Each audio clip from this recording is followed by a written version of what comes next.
Are we ready? You ready?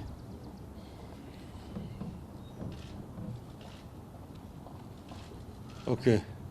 Well, the statement I want to read here is about the judiciary executive deal should get Kenyans worried.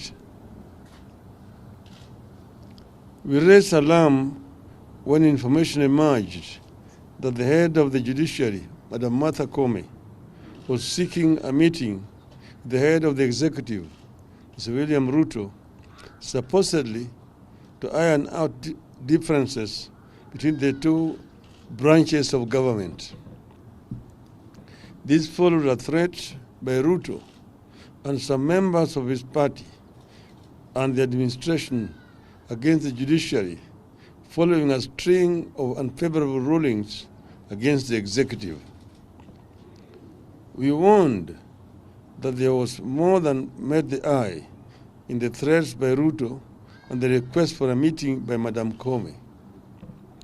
We warned then that Mr. Ruto's real intention was to complete the capture of the branches of the government by the executive by taking over the judiciary, force it to forever rule in his favor, in addition to populating the institution with the loyalists. We also warned that in this entire plan, the judiciary was showing signs of willingness to prostrate itself before the presidency in an arrangement that spells grave danger for the rule of law and the entire country. We now know what transpired at a State House meeting, and it is completely different from the lie the country was fed after that event. We can now confirm that there exists an elaborate plan that will allow Mr. Ruto to appoint friendly judges to the judiciary with the complete concurrence of Chief Justice Koome. This was among the issues discussed and agreed on during the ill-advised meeting between Ruto and Koome at State House. At the meeting, the Chief Justice and Mr. Ruto reached an agreement that will supposedly allow Mr. Ruto to provide additional funding to the judiciary. In return for this additional funding, Justice Koome is to advertise vacancies for 5 additional High Court judges and 11 Court of Appeal judges. This is in addition to the 20 High Court judges advertised last year. As a matter of fact, the advertisement of the 11 judges has just been done today. It is in today's Gazette. In that agreement, the 5 High Court judges and 2 Court of Appeal judges will be for Mr. Ruto to forward to the JSC. And he floated the names. Immediate former IBC chairman, Mr. Wafula Chebukati, and former IBC chairman, Ahmed Isaac Hassan, are to be appointed as Court of Appeal judges, with Chebukati later being elevated as the Chief Justice before the 2027 general elections. The targeting of the High Court and the Court of Appeal by Ruto is intentional. The administration believes it has completely captured the Supreme Court and now wants to target the problematic lower courts by stuffing them with loyalists with the cooperation of the Chief Justice. After filling the executive with people of questionable integrity and capacity, and who will remain eternally grateful to him, Mr. Ruto is looking to set up a user-friendly judiciary full of people with questionable pasts and limited capacity. And unfortunately, the Chief Justice is gladly smiling along and playing the ball. Officially, Mr. Ruto is supposed to have agreed to give additional funding to the judiciary. That is a cover-up. The judiciary does not draw any funding from the executive or state house. Article 173 of the Constitution of Kenya established the Judiciary Fund, which is administered by the Chief Justice, Registrar of the Judiciary. Which is administered by the Chief Registrar of the Judiciary. The provision of the Judiciary Fund, as contained in Article 173, states as follows. 1. There is established a fund to be known as the Judiciary Fund, which shall be administered by the Chief Registrar of the Judiciary. 2. The fund shall be used for administrative expenses of the judiciary and such other purposes as may be necessary for the discharge of the functions of the judiciary. 3. Each financial year, the Chief Registrar shall prepare estimates of expenditure for the following year and submit them to the National Assembly for approval. 4. Upon approval by the National Assembly, the expenditure of the judiciary shall be a charge on the consolidated fund, and the fund shall be paid directly into the judiciary fund. 5. Parliament shall enact legislation to provide for the regulation of the fund. The presidency cannot allocate any money to the judiciary. Madam Koome knows this, and yet has willingly proceeded to associate herself with and endorse an illegality.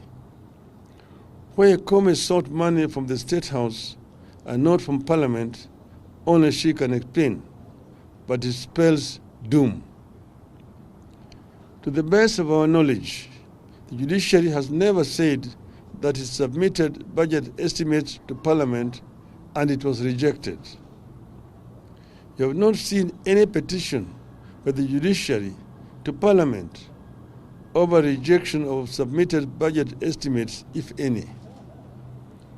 We challenge Madam Koome to prove otherwise.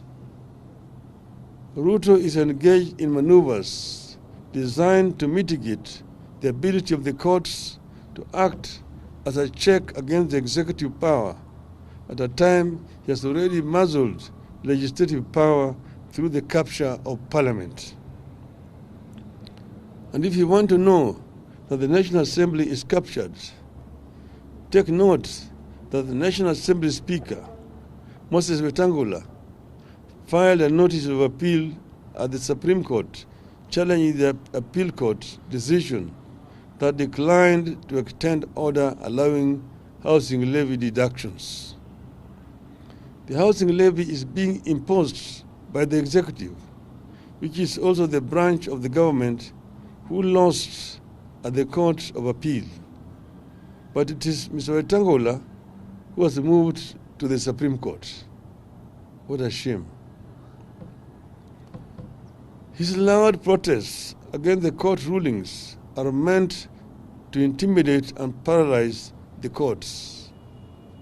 The latest move agreed on at the meeting with the Chief Justice are meant to enable him to pack the courts with the Kenya Kwanza friendly appointees. The scheme is further meant to transfer certain judges from the courts to the IBC so that Ruto has a grip on the courts and the election management body as well. Where this country goes from here, should Ruto complete his intended capture of all branches of the government, should be everyone's worry. The capture of the judiciary, of all institutions, the beginning of a steady descent into anarchy. It is the beginning of the embrace of the law of the jungle instead of the rule of law. Impunity and capture of independent institutions by a corrupt executive is what drove Kenya to war in 2007-2008. A repeat exercise seems to be underway, and the results might not be different. And Kenyans have been here before. Still, when the Judicial Service Commission advertises vacancies next week, Kenyans will know what it means and who will get the jobs. It means 5 new judges picked by Mr. Ruto for the High Court and 2 judges in the name of Chebukati and Hassan, equally picked by Ruto. And the descent into the abyss will get a new momentum. In the meantime, we challenge Mr. Ruto and Madam Koome to tell the truth about their meeting. End of statement. Swali. Self.